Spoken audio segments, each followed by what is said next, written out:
Hola, bienvenido a esta nueva tutoría. Recíbela y llévala también en tu dispositivo móvil o tableta. Recuerda, somos tutorías.co, comillas. Si no estudias, te harás las preguntas del millón. Si estudias, responderás preguntas que algunos hacen, comillas. Como se observa en la figura, el ejercicio planteado consiste en crear un programa que permita mostrar un número de cardinal a ordinal. Recuerde que un número en cardinal es el número normal, como en texto numérico, y en ordinal entonces sería como lo podemos apreciar en los vectores. Planteamos la solución en un programa de 43 líneas. Primero entonces vamos a incluir la clase Scanner de la librería útil de Java. Esta clase permite obtener datos de entrada. Entre las líneas 9 a 43 vemos la clase principal llamada cardinales a ordinales. Una clase es una entidad que contiene métodos y atributos. Dentro de esta clase, en la línea 11, se declara un objeto llamado entrada y se instancia de la clase Scanner. Este objeto permitirá obtener datos de entrada del teclado. Entre las líneas 13 a 42 vemos el main. El main es el método principal del programa. Cuando un programa compila, se incluye en las librerías, se mira la clase principal y se busca el main, o sea, el inicio del programa. Dentro del main, en la línea 16, se declaran 4 variables de tipo entero, las variables número, unidad, decena y centena. Recuerde que las variables de tipo entero solamente recibirán datos numéricos enteros y no decimales.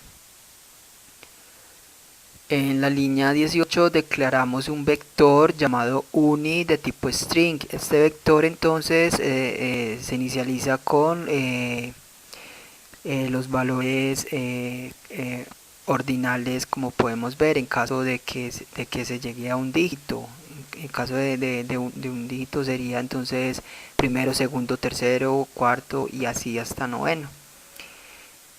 Recuerde que los vectores son estructuras de datos. Las estructuras de datos permiten almacenar información de manera temporal mientras se ejecuta el programa. Reservan espacio de memoria RAM.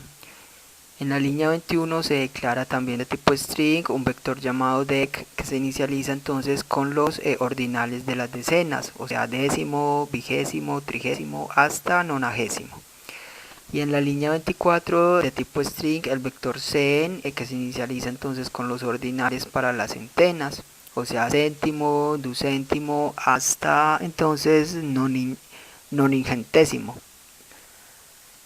Ya tenemos los tres vectores, entonces vamos en la línea 28 a usar el método print. Este método permite mostrar información por consola para que se visualice por la pantalla. Se escribe system.out.print paréntesis y entre comillas dobles el texto a mostrar. Se puede mostrar texto o variables. Para separar el texto de las variables usamos el símbolo de suma. En este caso mostramos texto. Favor ingresar un número. En la línea 29 usamos el método nextInt. Este método permite obtener un entero del teclado.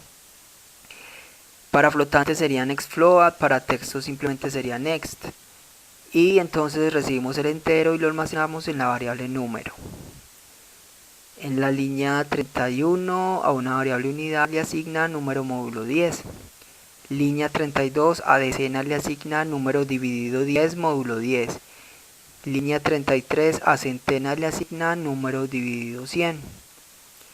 Ya tenemos entonces el número que el usuario ingresó dividido en unidad, decena y centena, para poder mostrar así el número en su representación ordinal. Ahora vamos a usar las condicionales. Recuerde que las sentencias condicionales permiten tomar dos o más caminos alternativos en un programa. Línea 35, preguntamos si número es mayor o igual a 100. En caso de ser cierto, línea 36, usamos el método print nuevamente y mostramos entonces el vector cen en la posición centena, luego un espacio, luego el vector dec en la posición decena, espacio, y el vector uni en la posición unidad. Suponiendo que el número sea 105, entonces la variable centena tomará el 1, la variable decena tomará 0 y la variable unidad el 5. Por eso imprimirá en caso de ser 105 centésimo quinto, ¿sí? y así sucesivamente. Entonces con el operador módulo nos pudimos hallar entonces la posición exacta del vector uni y el vector dec para imprimir el dato, pues la información a ordinal. Si el número no es mayor o igual a 100, entonces línea 38 preguntamos. Si el número es mayor o igual a 10, línea 39 imprimimos entonces el vector dec en la posición decena, espacio, y el vector uni en la posición unidad. Mire que no hay centena, o sea que el número que leyó pudo haber sido el 11, entonces imprimiría entonces décimo primero, ¿sí? Y si no, el número está entre 1 y 9, entonces simplemente imprime el vector uni en la posición número. Si se leyó el 8, entonces imprimiría octavo. Entonces recuerde que el operador módulo, los que se usan en la línea 31 y 32, permiten hallar el residuo de la división entre dos números.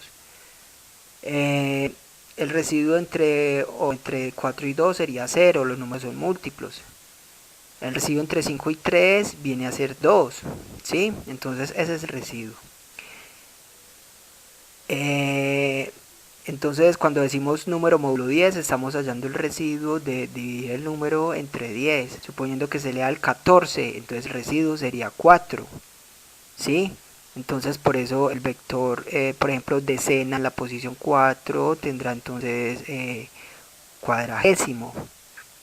Y así entonces podemos hallar, ubicar la posición exacta para mostrar el texto. Esta fue la tutorial ejercicio, crear un programa que permita convertir un número, mejor mostrarlo de cardinal a ordinal. Repasa la teoría, resuelve nuestro test y practica un algoritmo en el tablero. Si esto te gustó o no, te invitamos a discutirlo y a valorar la experiencia de esta tutoría. Recuerda, somos tutorías.co, trinamos como @tutorías, posteamos en Facebook y Google Plus como Tutorías Colombia. Pregúntanos, contáctanos, haz parte de nuestra plataforma.